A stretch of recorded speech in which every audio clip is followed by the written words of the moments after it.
Hello everyone, this is Abu Hassan Siddiqui once again. Welcome to Abu's English Academy. আজ আমরা WBCS এর কিছু questions করব ইংলিশের। তো চলো দেখে নেওয়া যাক। প্রথমে স্লাইডে চলে যাব। So the first question is choose the synonym of morose.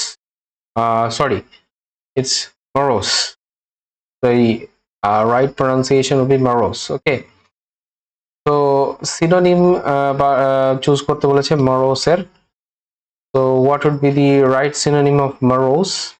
সেটা আমরা দেখে নেব। ওকে, তো এখানে কতগুলো অপশনস দেওয়া আছে, কাম, ডিসঅ্যাপয়েন্টেড, ডিসিজড এন্ড গ্লুমি। তো মরোস মানে আমরা জানি খুব বিষণ্ণ, হ্যাঁ, খুব নিরানন্দময়। তো তাহলে কি হবে, কোন অপশনটা রাইট অপশন হবে? D would be the right option. তো it would be gloomy. Calm মানে শান্ত, সেটা হবে না।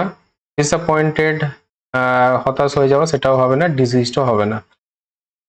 তো ডিসিজ মানে আমরা জানি মৃতপ্রায়, মানে মৃতপ্রায় না, মারা যাওয়া কোনো ব্যক্তি, ডিসিজড। তাহলে morose would be gloomy. Okay, now question number 2, choose the synonym of terminate. Terminate মানে হচ্ছে কোনো কিছুকে সমাপ্তি করে দেওয়া, কোনো কিছু সমাপ্তি ঘটনা বা শেষ করা। তো এখানে যেগুলো অপশনস আছে, এন্ড আছে, ইন্টারাপ্ট আছে, ডিসমিস আছে, সাসপেন্ড আছে। তো তার মধ্যে কোনটা হবে তাহলে? ইন্টারাপ্ট মানে হচ্ছে বাধা দেওয়া, ডিসমিস মানে হচ্ছে কোনো কিছুকে খারিজ করে দেওয়া, সাসপেন্ড মানে কোনো কিছুকে সাসপেন্ড করা মানে হচ্ছে কোনো কিছুকে ঝুলিয়ে রাখা। তাহলে বা বিলম্বিত করা, সাসপেন্ড অ্যাকচুয়ালি। তাহলে কি হবে, কোনটা উত্তর হয়ে যাবে? উত্তর হয়ে যাবে option A would be the right option, and. Okay, then we have choose the third question, choose the antonym of agony. Antonym choose করতে বলেছে এগানির। তো এগানি মানে আমরা জানি দুঃখ, কষ্ট, যন্ত্রণা। এগানি মানে প্রচন্ড যন্ত্রণা, হ্যাঁ, সেটা শারীরিক মানসিক দুটোই হতে পারে। তো এখানে অপশনস গুলো কি আছে? অ্যাংজাইটি, হেল, প্লেজার, ও অ্যাকচুয়ালি সিনোনিম হবে, কিন্তু অ্যান্টোনিম কোনটা হবে? অ্যান্টোনিম হবে প্লেজার, আনন্দ। ঠিক আছে, দুঃখ যন্ত্রণার বিপরীত আনন্দ। ওকে, নাও next question is choose the antonym of sublime. Sublime মানে হচ্ছে কোনো উঁচু মানের বা উচ্চ স্তরীয় কোনো কিছু, sublime। এটার অ্যান্টোনিম কি হয়ে যাবে? বিপরীত। হিলেরিয়াস হবে না, দেন সেকেন্ডারিও হবে না, অ্যামিউজিংও হবে না। হিলেরিয়াস মানে হচ্ছে বলি না খুব মানে হই হুল্লোড় পূর্ণ, হিলেরিয়াস। সেকেন্ডারি মানে হচ্ছে প্রাথমিক, এবং সেকেন্ডারি মানে হচ্ছে যেটা প্রাথমিক না, দ্বিতীয় বা অপ্রধান, অ্যাকচুয়ালি সেকেন্ডারি। অ্যামিউজিং মানে হচ্ছে আনন্দদায়ক, সেটাও হবে না। হ্যাঁ, তাহলে রাইট অপশন উড বি মিন। মিন মানে হচ্ছে তুচ্ছ, সাবলাইম মানে উচ্চ, মিন মানে হচ্ছে তুচ্ছ। ওকে, তাহলে okay, next question we have a persons peculiar habit. এটা ওয়ান ওয়ার্ড সাবস্টিটিউশন বলেছে। একটা ওয়ার্ড যার অর্থ হবে পারসনস পিকুলিয়ার হ্যাবিট মানে কি? একজন ব্যক্তির অদ্ভুত ধরনের স্বভাব। ইডিওলেক্ট হবে না। ট্যালেন্ট মানে হচ্ছে আমরা কি বলি, ট্যালেন্ট আছে লোকটার, মানে প্রতিভা আছে, সেটাও হবে না। ট্রেট, বৈশিষ্ট্য, এটাও হবে না। তাহলে এর উত্তর হবে অদ্ভুত ধরনের হ্যাবিট, আমরা যেটাকে বলি ইডিওসিনক্রাসি। ওকে, so a person's peculiar habit would be idiosyncrasy. Question number 6, a man who operates on sick people. এটা আমরা সবাই জানি যে একজন অসুস্থ ব্যক্তির উপর অপারেট করে বা তার সার্জারি করে, তাকে কি বলা হয়? সার্জন। এটা সবাই আমরা জানি। So A would be the right option. Then question number 7, to smell a rat. মানে হচ্ছে একটা ইঁদুরকে শোঁকা। এটা তো ইডিয়মস আর ফ্রেজ থেকে করা। তো ইডিয়মের আমরা জানি আক্ষরিক অর্থ না, এর যে অন্তর্নিহিত অর্থ সেটা বলতে হবে। তো এখানে কি কি অপশন আছে? টু সি হিডেন মিনিং, কোনো কিছুর গুপ্ত মানে দেখা। টু মিসআন্ডারস্ট্যান্ড, কোনো কিছুকে ভুল বোঝা। টু ডিটেক্ট ব্যাড স্মেল, খারাপ গন্ধ ডিটেক্ট করা। টু সাসপেক্ট এ ট্রিক, এটাই হবে উত্তর। টু সাসপেক্ট এ ট্রিক মানে হচ্ছে কোনো কিছু একটা ফন্দি করেছে বা ফন্দি আটা হয়েছে, সেটার সম্পর্কে, সেটা নিয়ে সন্দেহ করা। To smell a rat, so D would be the right option. Okay, now we have 8, question number 8, a snake in the grass. এখানে কিন্তু আবার ইডিয়মস তো গ্রাস মানে হচ্ছে লুকানো অবস্থায় থাকছে, আর স্নেক, এখানে স্নেককে কম্পেয়ার করা হচ্ছে কিসের সঙ্গে? স্নেককে কম্পেয়ার করা হচ্ছে একজন শত্রুর সঙ্গে, তাহলে আনরিলায়েবল পারসন। হ্যাঁ, এটাও হবে না, যার উপর ভরসা করা যায় না। আনরেকগনাইজড ডেঞ্জার, কোনো কিছু বিপদ যেটাকে আগে থেকে বোঝা যায় না, এটাও হবে না। আনফোরসিন হ্যাপেনিং, কোনো কিছু আগে থেকে হবে সেটাকে বোঝা যায় না, এটাও হবে না। তাহলে secret or hidden enemy, so D would be the right option. Okay, next we have question number 9, more you. এখানে কি বলেছে? ফাইন্ড দ্য এরার, ভুল বার করতে বলেছে বাক্যের যে পার্ট গুলো দেওয়া আছে এ বি সি ডি। তো the first part is more you think of it, এটা হচ্ছে B, part number B. the worst it becomes and no error, part number D. তাহলে এখানে অ্যাকচুয়ালি ডেফিনিট একটা আর্টিকেল হবে, the more you think of it, okay, the worse it becomes। তাহলে এরারটা কোথায় আছে? Error হচ্ছে পার্ট এ তে আছে। Okay, now again find the error, question number 10, there would have been a disaster and for your prompt action। তো সেখানে একটা disaster ঘটে যেত যদি তুমি প্রম্পট অ্যাকশন না করতে, তাহলে কি হবে? There would have been disaster, ঠিক আছে, এটাও ডিজাস্টার, ঠিক আছে, and for your prompt action, এখানে অ্যান্ড কিন্তু হবে না। ওকে, তাহলে কোথায় ভুল আছে? পার্ট সি তে কিন্তু এরর আছে। Okay, now question number 11, after noisy and tumultuous supper. এখানে নয়েজি মানে হচ্ছে, নয়েজি মানে আমরা জানি খুব কোলাহলপূর্ণ। টিমালটিয়াস মানে হচ্ছে খুব আলোড়নপূর্ণ। এখানে কিন্তু এটাই যে নয়েজি এন্ড টিমালটিয়াস, এটার মানে হচ্ছে খুব সাপার মানে আমরা জানি রাতের খাবার, তো এটা হচ্ছে প্রচুর পরিমাণে সেই ব্যাপারটা বোঝাচ্ছে কি। Okay, noisy and tumultuous supper, we dash for the, এবং প্রচন্ড সেই একটা ভিড়ের মধ্যে বা সবাই বসে একসঙ্গে, হ্যাঁ, খুব মানে জমকালো ভাবে বা খুব মানে জমাটি করে খাওয়া, সেটাকে বোঝাচ্ছে সেই সাপারটাকে।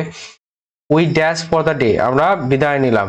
ওকে, তো কি হবে? রিটায়ার হবে না, রিটায়ারিং হবে না, রিটায়ারমেন্ট হবে না, তাহলে পাস্ট টেন্স ইউজ করতে হবে। তাহলে retired would be the right option, so right option would be option C. Okay, what next we have question number 12, the peon respectfully asked if he dash go there। তো peon কি করলো? খুব সম্মানসূচক ভাবে আমাদেরকে কাউকে জিজ্ঞেস করলো যে সে সেখানে যেতে পারবে কিনা, তাহলে পারমিশন নিল। তাহলে কি হবে? মে আছে, মাইট আছে, ক্যান আছে, উইল আছে। ইফ হি মে গো দেয়ার, তার থেকে অ্যাপ্রোপ্রিয়েট কোনটা হবে? ইফ হি মাইট গো দেয়ার, তাহলে পাস্ট টেন্স আছে যেহেতু, সেই জন্য মাইট লাগালাম। ওকে, প্রেজেন্ট টেন্স থাকলে মে লাগানো যেত, এখানে যেহেতু পাস্ট আছে সেই জন্য the correct option would be question number option number B. Okay, next question 13, question number 13, Sima teaches children dash watercolor painting। তো সীমা একজন ম্যাডামের নাম প্রবাবলি, তো তিনি বাচ্চাদের কি করেন, কি শিক্ষা দেন করে ওই ওয়াটার কালার পেইন্টিং করতে হয়। তাহলে the art of watercolor painting, the Sima teaches children the art of watercolor painting, এটা D option would be the right option. Okay, then sentence improvement দিয়েছে আবার, this television sets made by a Japanese firm. এই television set গুলো জাপানি একটা ফার্মের দ্বারা, একটা কোম্পানির দ্বারা তৈরি করা হয়েছিল। মেড বাই, এটাকে আমাদেরকে এখানটা ইমপ্রুভ করতে হবে। তাহলে কি হবে? এই টেলিভিশন সেট গুলোকে তৈরি করা হয়েছিল প্যাসিভ ভয়েসে যদি করা হয়, তাহলে কি হবে? ওয়ার মেকিং হবে না, আর মেকিং নো ইমপ্রুভমেন্ট হবে না, তাহলে আর made would be the right option. Question number 15, he said that he tired of writing books। সে বললো যে সে বিরক্ত হয়ে গেছে বই লিখে। তাহলে সে বলেছিল যে ফার্স্ট টেন্সে, তাহলে এখানে প্যাসিভ ভয়েস ইউজ করতে হবে ফার্স্ট টেন্সের। তাহলে কি হবে? প্রেজেন্ট টেন্সে হবে না, পাস্ট পারফেক্টে হবে না, নো ইমপ্রুভমেন্ট হবে না, তাহলে was tired, he was tired, সে বিরক্ত হয়ে গিয়েছিল অফ রাইটিং বুক, বিরক্ত না, ক্লান্ত হয়ে গিয়েছিল। ওকে, question number 16, we are now confident to dash winning the match। আমরা যে ম্যাচ জিতবো সেই সম্পর্কে আমরা কিন্তু খুব আত্মপ্রত্যয়ী। বা কনফিডেন্স আছে আমাদের মধ্যে। তো উই আর নাও কনফিডেন্ট কি হবে, ইনটু হবে না, এখানে কিন্তু প্রিপোজিশন ইউজ করতে বলেছে, ইন হবে না, টু হবে না, we are confident of winning the match. Question number 17, dash the rain stopped the play had to be suspended. Rain বৃষ্টির জন্য খেলা থেমে গিয়েছিল এবং খেলাটাকে থামাতে হয়েছিল, সাসপেন্ড করতে হয়েছিল। তাহলে কি হবে, যতক্ষণ না বৃষ্টি শেষ হয়, হ্যাঁ, খেলাটাকে থামানো হয়েছিল বা সেই অর্থে ইউজ করা হবে। তাহলে সিমস হবে না, পেন তো হবেই না, ওয়াইলও হবে না, আনটিল দ্য রেইন স্টপড। ওকে, যতক্ষণ না বৃষ্টিটা থামবে ততক্ষণ কিন্তু খেলাটা সাসপেন্ডেড থাকবে। এটা কিন্তু ফার্স্ট টেন্স ইউজ করা হয়েছে এখানে। ওকে, so until would be the right option. Question number 18, choose the wrongly spelled word. কোন ওয়ার্ডটার স্পেলিং রং আছে?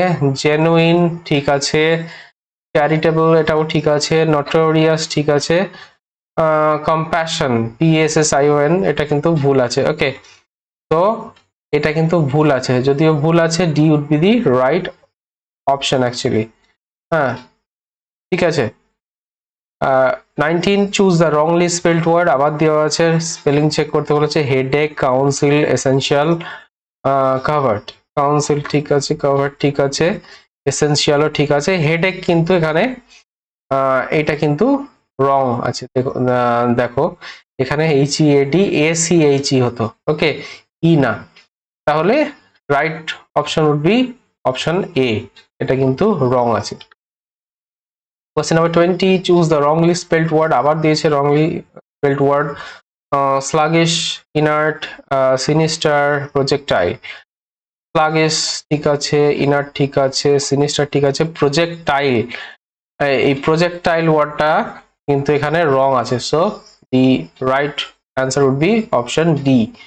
Okay, then we have 21, choose the wrongly spelled word, আবার wrongly spelled word কে find out করতে বলেছে এখানে। Option A valiant, option B gracious, এখানেই ভুল আছে, দেখো gracious, CIOUS তো gracious। human ঠিক আছে, concentrate ঠিক আছে, তাহলে এখানে actually B would be the right option, মানে হচ্ছে gracious বানানটা এখানে ভুল আছে। ওকে, দেন 22, active passive voice, ভয়েস থেকে question, I saw him leaving the house, তো এটাকে ভয়েস চেঞ্জ করলে কি হয়? He was seen to be leaving the house হবে না, living the house, he was seen by me এটাও হবে না, he was seen তাকে দেখা গিয়েছিল, লিভিং দ্য হাউস বাড়ি ত্যাগ হচ্ছে, বাই মি আমার দ্বারা, তাহলে এটা হচ্ছে রাইট অপশন, তাহলে C would be the right option. Okay, then option question 23 again sorry, active and passive voice থেকে কোয়েশ্চেন আছে, লাইট ফিল্ড হার রুম, তার রুমে মানে হচ্ছে তার রুমটি আলোকিত হয়ে গিয়েছিল, লাইট ফিল্ড হার রুম, কি হবে? Her room was filled with light, এটা হতে পারে her room was filled by light, by তো হবে না, he was filled room by light, এটাও হবে না, তাহলে right option would be option A, her room was filled with light. সবসময় আমরা কিন্তু উইথ ইউজ করি, বাই ইউজ করি না। With a stick, with a knife, আমরা কিন্তু কোয়েশ্চেন, আমরা কিন্তু ইংলিশে এগুলো কিন্তু উইথ ইউজ করি, ঠিক আছে। যদিও সাপ মানে লাঠি দ্বারা সাপ মারলো, ছুরি দ্বারা কেক কাটলো, এগুলো দ্বারাই বাংলাতে ইউজ করি, কিন্তু সেটা কিন্তু ইংলিশে যখন আমরা করি তখন কিন্তু উইথ হয়, বাই হয় না, এটা খুব একটা ইম্পর্টেন্ট জিনিস মনে রাখার জন্য। Okay, next we have 24, question number 24, have you dash your bitter experience, তোমার যে তিক্ত অভিজ্ঞতা ছিল সেটাকে তুমি কি ছেড়ে আসতে পেরেছো, বা সেটাকে তুমি